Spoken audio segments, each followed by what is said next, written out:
आज का साइंस कोई यूनिफाइड थियरी इसीलिए नहीं दे पाया क्योंकि फिजिक्स की जितनी भी ब्रांचेज हैं, particle physics, quantum physics, cosmology, string theory, big bang theory, relativity, bubble universe theory, mirror universe, parallel universe, सभी अलग अलग डायरेक्शन में जा रही हैं। कोई भी साइंटिस्ट कोई यूनिफाइड थियरी तभी दे पाएगा जब वो फिजिक्स की सभी ब्रांचेस को खुद ही पढ़ेगा, एक साथ पूरी फिजिक्स का अध्ययन करेगा और साथ ही एक्सपेरिमेंट, ऑब्जर्वेशन और मैथमेटिक्स की सीमा से बाहर आकर सोचना होगा। पार्टिकल फिजिक्स वालों को स्वयं नहीं पता कि पार्टिकल्स क्या हैं, एलिमेंट्री माने जाने वाले पार्टिकल्स कैसे बनते हैं, उनके स्ट्रक्चर क्या हैं।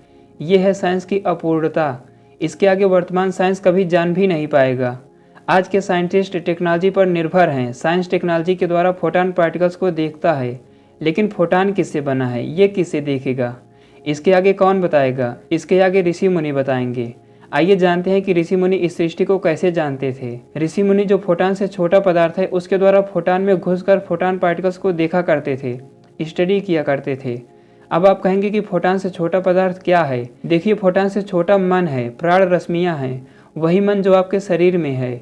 यही मनस्तत्व पूरे ब्रह्मांड में है। समाधि के द्वारा, ध्यान के द्वारा, सवितर्क और सविचार समाधि के द्वारा ऋषि मुनि उन पार्टिकल्स के अंदर अपने मन की रश्मियों को प्रविष्ट कराकर अध्ययन किया करते थे। किसी भी पार्टिकल्स के इंटरनल स्ट्रक्चर को जानते थे। क्यों? क्योंकि फोटॉन में उससे छोटा पदार्थ ही प्रविष्ट हो सकता है। और जो मन है ये सत्व प्रधान पदार्थ से बना है। एक सात्विक मन ही सूक्ष्म पार्टिकल्स के इंटरनल स्ट्रक्चर को जान सकता है, उसका अनुभव कर सकता है। तमोगुणी भोजन करने वाला व्यक्ति कभी भी समाधि को प्राप्त नहीं हो सकता, योग साधना नहीं कर सकता।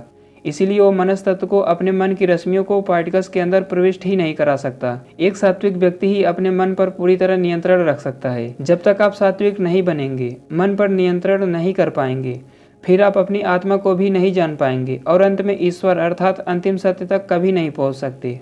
इसके लिए प्रखर सात्विक मन और बुद्धि होनी चाहिए और अर्थ काम में आसक्त नहीं होना चाहिए। इधर आज पौराणिकों की ये स्थिति है, वे कहते हैं कि सृष्टि को जानने की कोई आवश्यकता ही नहीं है, विज्ञान पढ़ने की कोई आवश्यकता नहीं है, केवल परमात्मा का ध्यान करो, ईश्वर साक्षात्कार करो, आंख बंद कर लो। आजकल तो कोई आपके सिर पर हाथ रखकर ही समाधि दे देता है। कोई कहता है कि अनुलोम विलोम और कपाल भारती से समाधि लग जाती है, किसी को आंख बंद कर लेने से ही समाधि लग जाती है। ये सब बहुत बड़ा भ्रम है।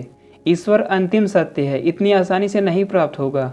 उसके लिए पूरी सृष्टि विज्ञान अर्थात वैदिक विज्ञान को जानना होगा, तभी सृष्टि रचयिता तक पहुंच पाओगे। मोक्ष प्राप्ति के लिए महर्षि पतंजलि ने योग दर्शन में 4 प्रकार की संप्रज्ञात समाधि बताई है। उसमें सवितर्क समाधि में स्थूल जगत पर योगी चिंतन करता है, सविचार समाधि। उसके बाद आता है ब्रह्म साक्षात्कार, आत्म साक्षात्कार, असंप्रज्ञात समाधि। तो यही था आज का वीडियो। धन्यवाद।